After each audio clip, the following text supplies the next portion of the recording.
Let's imagine two investors in 2026. Investor A buys a single-family property for $500,000.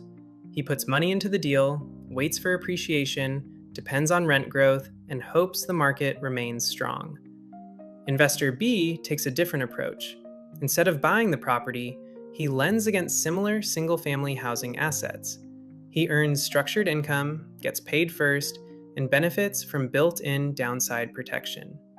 Now ask yourself, which position sounds more stable in today's market? A few years ago, most investors focused on ownership. Buy property, hold it, sell it later for profit. That worked when borrowing costs were low and appreciation was strong. But the market has changed. Interest rates are higher. Operating expenses are rising. Rent growth has slowed. And equity returns have become less predictable. This is why banks, funds, and sophisticated investors are increasingly looking at single-family debt. Here's why. Housing is essential. Families will always need homes. Single-family housing demand remains strong because people still need space, privacy, and quality communities.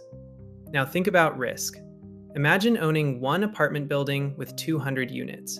If that market slows down, your entire investment feels the impact.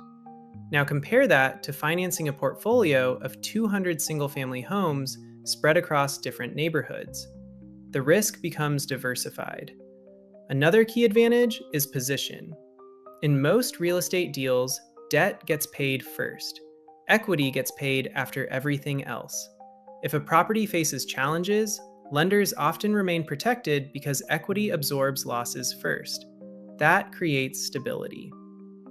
Smart investing today is no longer only about asking, what property should I buy? It's asking something much bigger. Where should I position my capital? Because in today's market, success isn't only about ownership. It's about structure. It's about protection.